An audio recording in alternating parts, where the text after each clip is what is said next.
بسم الله الرحمن الرحيم. الحمد لله الذي امتن علينا بنعمة الأمن، والصلاة والسلام على من أوصى بإعطاء الطريق حقه. نعم، إنه لينبغي على مرتاد الطريق التحلي بالآداب كالحلم والتأني والبعد عن الغضب والعجلة، بالإضافة للتقيد بالتعليمات والإرشادات والعلامات المرورية، وذلك في سبيل الحد من الحوادث المرورية التي يذهب ضحيتها الكثير من الشباب والأسر. كما أناشد كافة الشباب بالبعد عن السلوكيات التي يكون فيها هدر للمال وخطر على الأنفس، كتغيير شكل المركبة وتعديلها أو ممارسة التفحيط والسرعة الجنونية، ناهيك عن قطع الإشارة والتجاوز الخاطئ.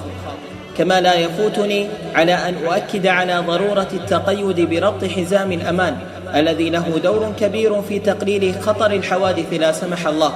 وها نحن نفعل التوعية المرورية ونؤكد على التقيد، وذلك بالتزامن مع أسبوع المرور لدول مجلس التعاون الخليجي لعام 2016 للميلاد، تحت شعار قرارك يحدد مصيرك، امتدادا لتوجيهات ولاة أمرنا حفظهم الله في تذليل كافة الصعاب في سبيل توفير السلامة للمواطن والمقيم في هذا الوطن الغالي.